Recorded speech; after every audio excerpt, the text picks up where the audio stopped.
My name is Kelsey. I'm a creative director, and to my family, I am unpredictable. That's the word my mother Karen used when she called to uninvite me from my own sister's wedding. Kelsey, she said, her voice cold, we've all agreed it's better if you don't come. We can't risk any unpredictability in front of Olivia's new in-laws. So I'm not at her $1.5 million Charleston wedding.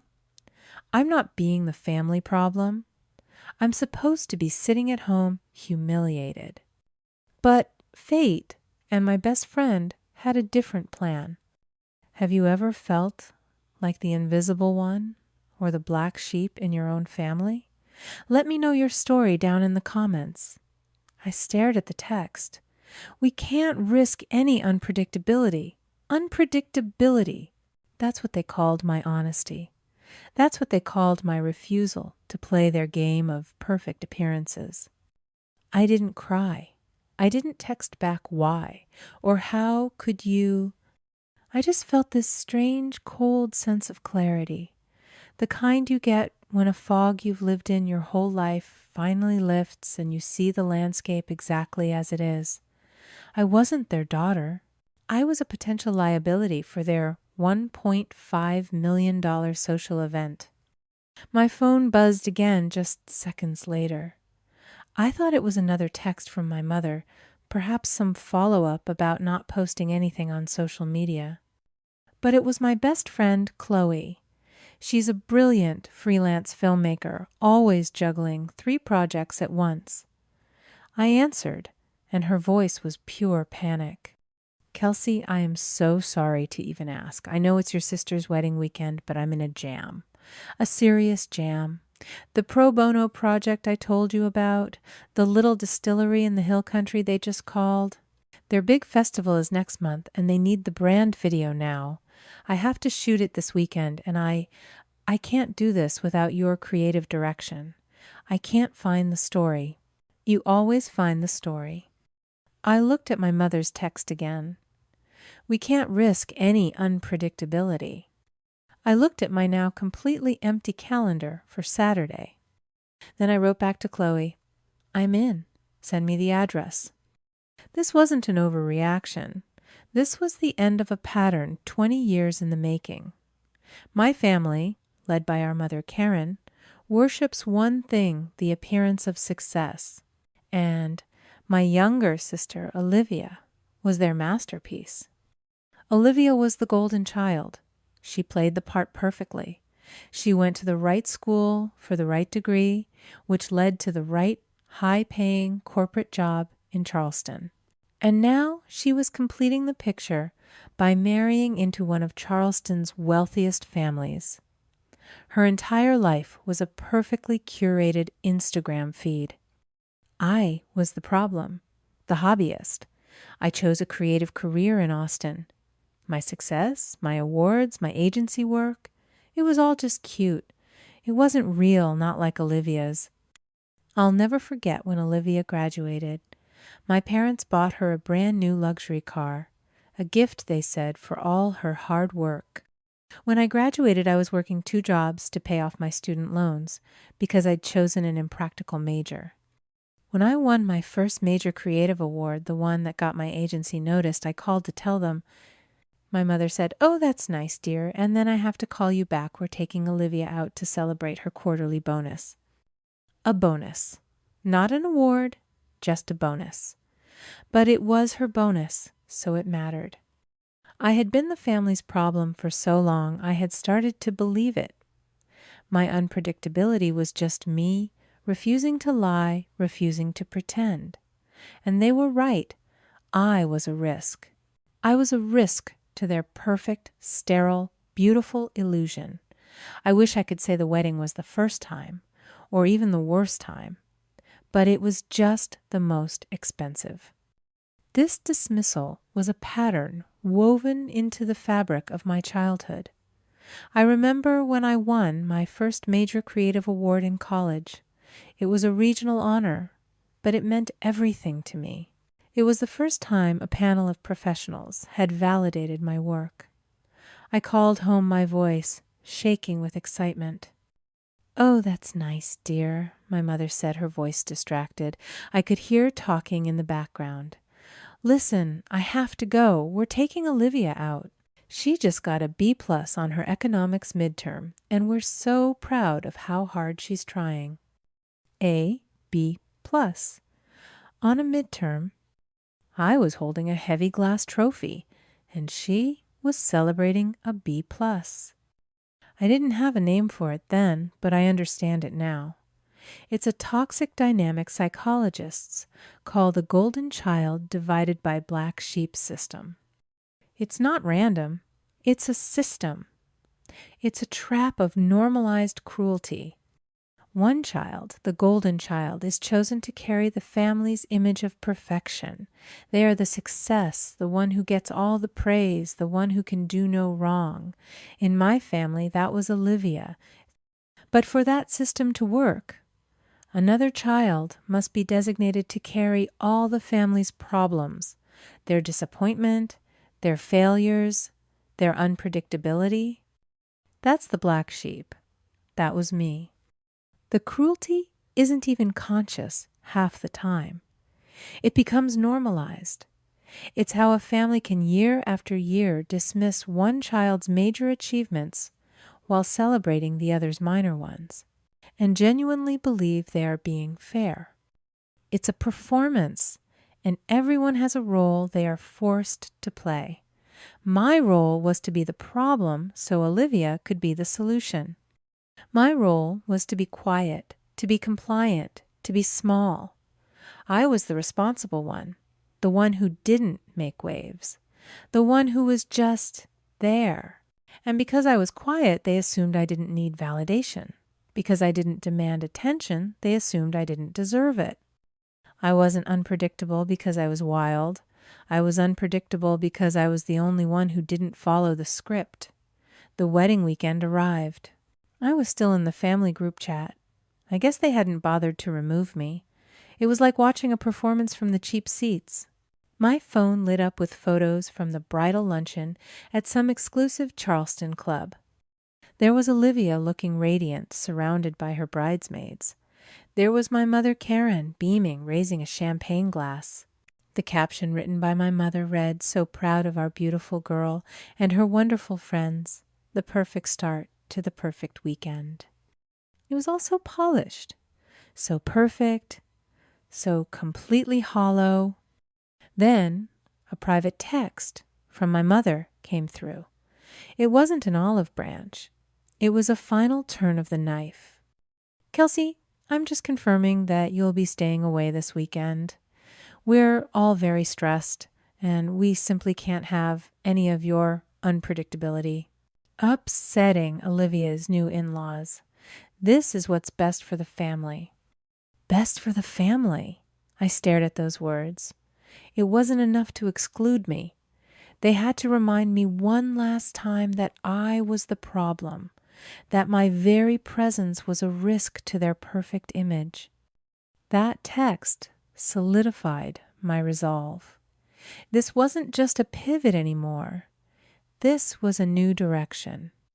On Saturday, while the organ music was likely starting in Charleston, Chloe and I were driving through the Texas Hill Country. The landscape was rugged, beautiful, and unapologetically real. We pulled up to the distillery. It wasn't a sleek, modern facility.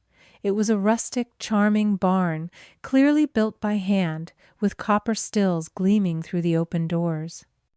We met the owners, Maria and David. They were in their 40s, their hands rough from work, their faces lined with sun and worry, but their eyes were bright with passion.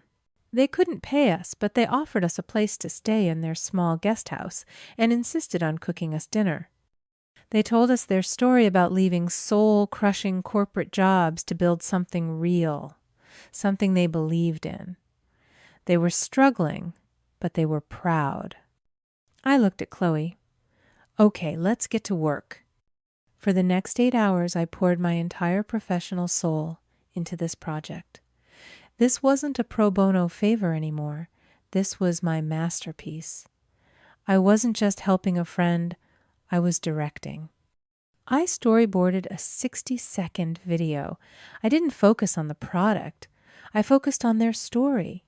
I channeled all the unpredictability my mother was so afraid of. I used unconventional camera angles.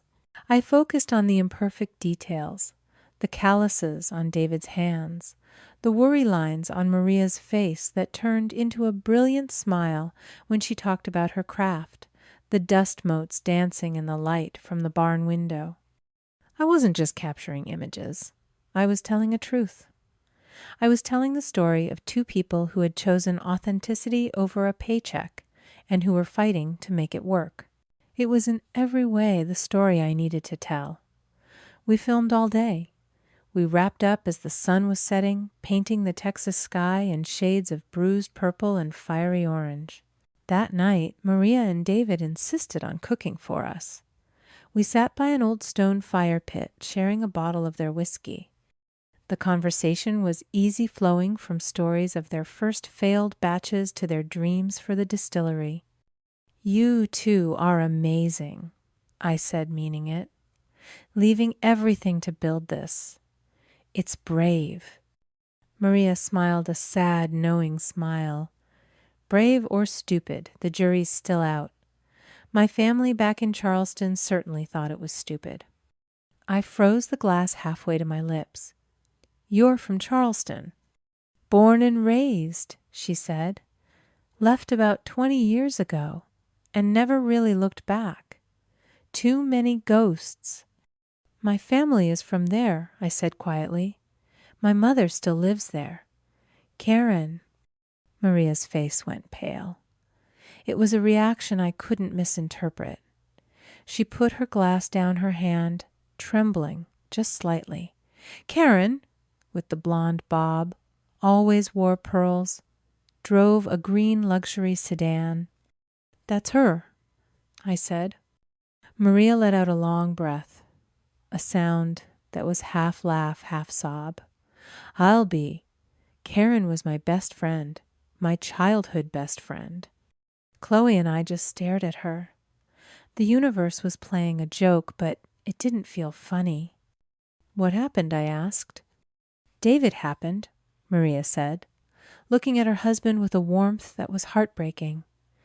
"I was in finance, on the right track, just like Karen. Then I met David. He was a craftsman building furniture. He had this dream of making something real. I fell in love with him and I fell in love with his dream. When I told Karen I was leaving my finance job to marry him and move to Texas to build this," she gestured around the rustic barn, "she told me I was wasting my life on a pipe dream. She called me unambitious. She said I was throwing away everything she valued." Maria looked at me, her eyes clear. When I wouldn't fit into her perfect high society world, she cut me off, just stopped returning my calls. I was her maid of honor at her wedding. And just like that, I was gone. I sat there, the fire crackling in the silence.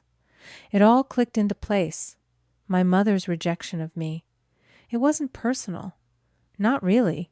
It was systemic. She was a gatekeeper of her own narrow, fragile world. She didn't just discard me for being unpredictable. She discarded her own best friend for being unambitious.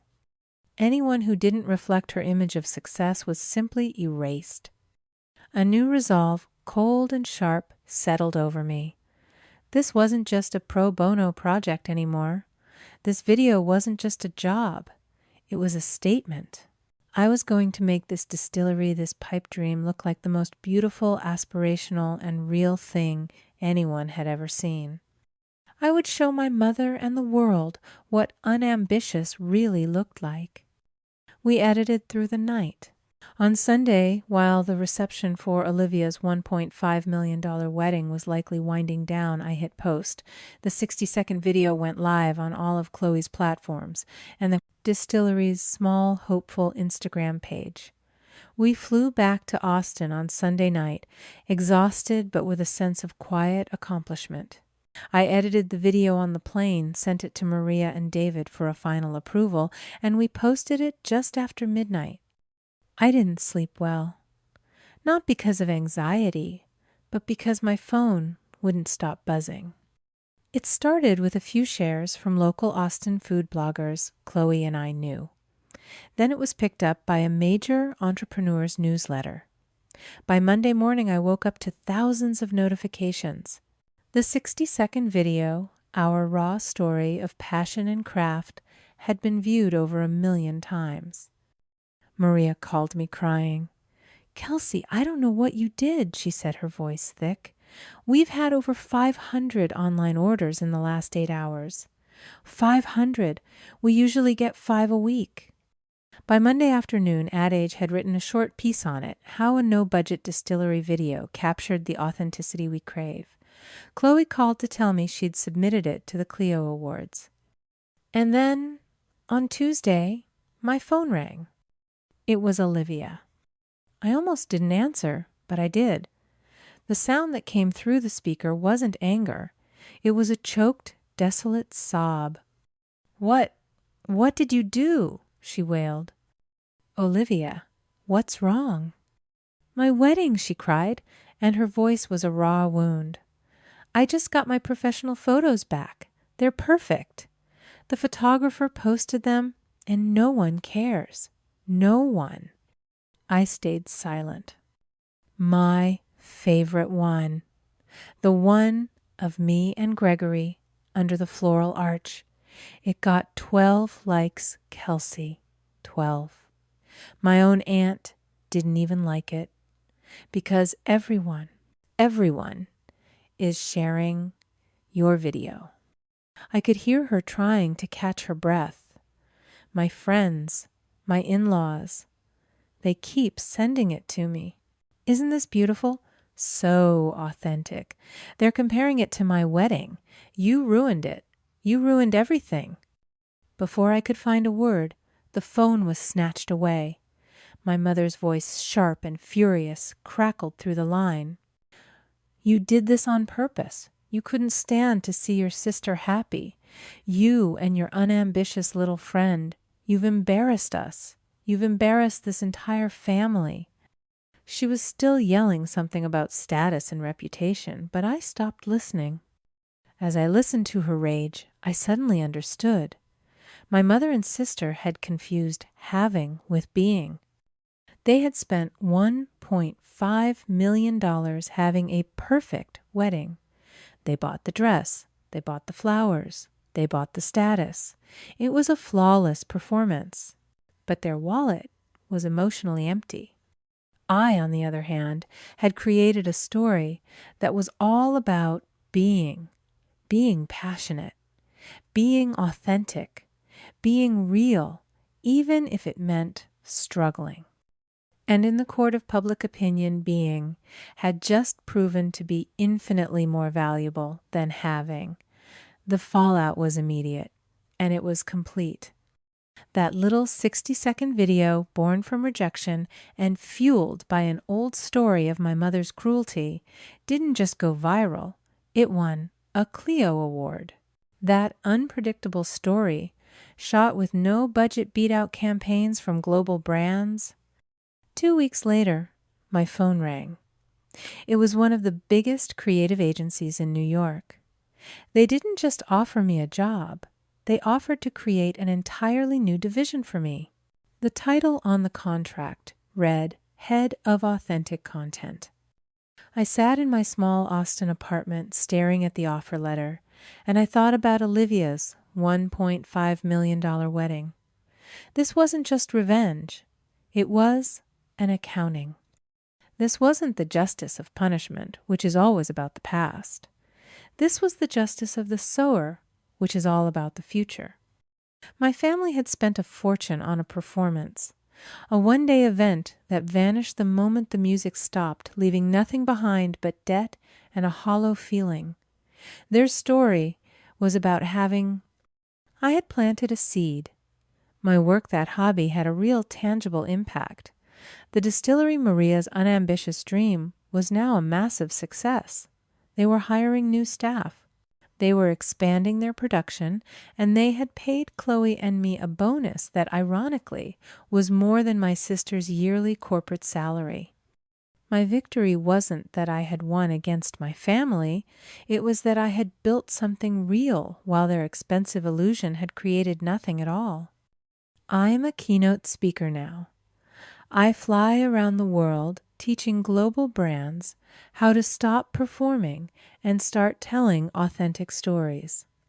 My mother, Karen, still sends me texts. They're different now, warmer, hesitant. She sent me a photo a few weeks ago from Olivia's recommitment ceremony. Apparently, they'd renewed their vows.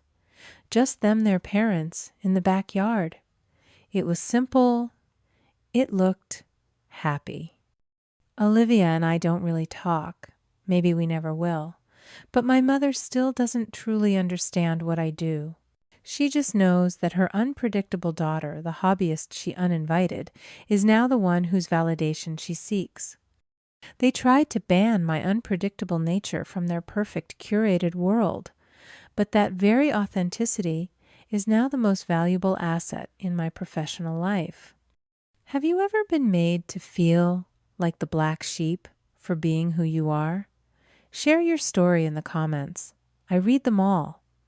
And if you believe authenticity is a superpower, share this video.